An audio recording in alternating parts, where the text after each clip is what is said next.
Yo manifiesto mi profunda disconformidad con la normativa en prevención de riesgos laborales desde el año 95. Me parece una mala ley, me parece una ley que no se ajustaba al mercado de necesidades que tenía el país, y una buena muestra es esta propia jornada que hacemos. Por otra parte, a lo largo de estos años hay dos denominadores comunes llamativos en las modificaciones legislativas que se han ido produciendo. Una es intentar corregir el tremendo error que significó el artículo 32 de la ley, en el cual se introducían las mutuas de accidentes de trabajo dentro del campo de la prevención, que fue un desastre, y todas las normativas posteriores que han ido saliendo han ido dirigidas a corregir y a separar estos dos campos. Y por otra parte, curiosamente, las nuevas modificaciones legislativas han ido aumentando el número de empresas que no necesitaban, que el empresario podía asumir la prevención por número de trabajadores. Y así sucesivamente hemos pasado de 6 a 10 y ahora 25 con la nueva norma de emprendedores. En el fondo estamos hablando de una desprofesionalización de la prevención en un sector empresarial importante. Por otra parte, estamos asistiendo a una forma de legislar cuando menos curiosa.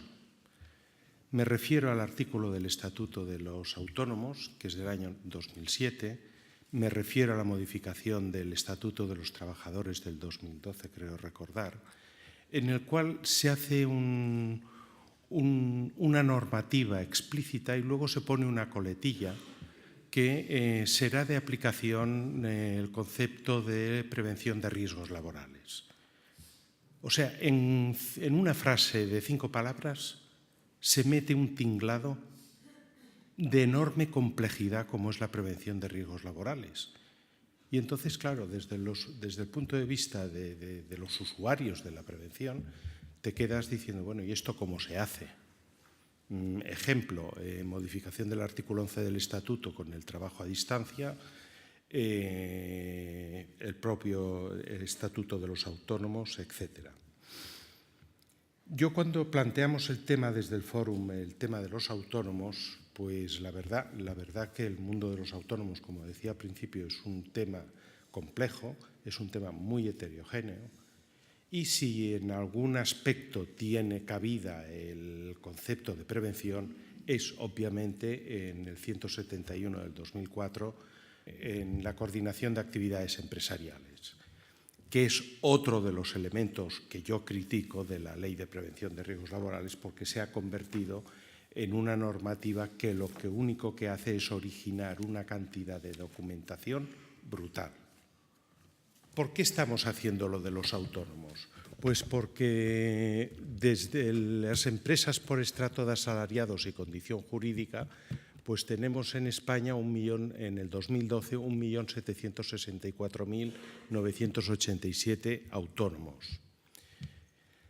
Y por otra parte, si vamos subiendo en el escalón AOS, veremos pues, que la mayoría de empresas pues, no llegan a 50 trabajadores. Quiero decir, o sea que el colectivo está tan sumamente atomizado que de alguna forma implica que una ley de prevención de riesgos laborales que se hizo en su momento, yo creo que pensando en las grandes empresas por otra parte, que ya funcionaba la prevención, y la Ordenanza General de Seguridad y Higiene de Trabajo, porque somos las únicas que hacíamos prevención en aquellos momentos, pero es lo que hay.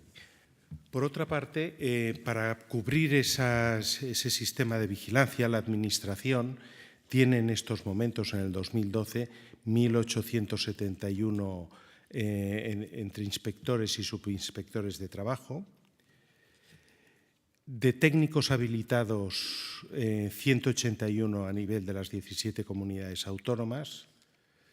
Y después hay un informe, buscando una cierta comparación entre cómo estábamos en relación a la Comunidad Económica Europea, me he llevado alguna sorpresa. Yo estos datos los ofrezco, no los tengo contrastados, voy a trabajar más en ellos en un futuro, porque me he llevado alguna sorpresa. Por ejemplo, el número de inspectores a 2009 por países, pues vemos que España está en un ranking más o menos aceptable. Estamos entre 1.500 y 2.000 1.500 y 2.000, recoge un poco la primera transparencia que había pasado. El número de trabajadores por inspector de trabajo, en España estamos pues alrededor de un poco más de los 10.000, pero curiosamente en esta transparencia, que no sé si se verá muy bien, nos explica un poco la función de los inspectores en Europa. Y nos damos cuenta que, como siempre en España, los inspectores pues prácticamente cubren todas el abanico de posibilidades de inspección dentro de las empresas. Tenemos países, por ejemplo, como en Alemania o en Dinamarca o en el Reino Unido, que solo cubren temas de seguridad e higiene. Y esto, la verdad es que me ha llamado la atención, francamente. Simplemente lo doy a dato de comentario y ya está. Vuelvo a poner la transparencia anterior porque es obvio que con estos recursos de la Administración hay que cubrir pues esta distribución empresarial que tiene el país.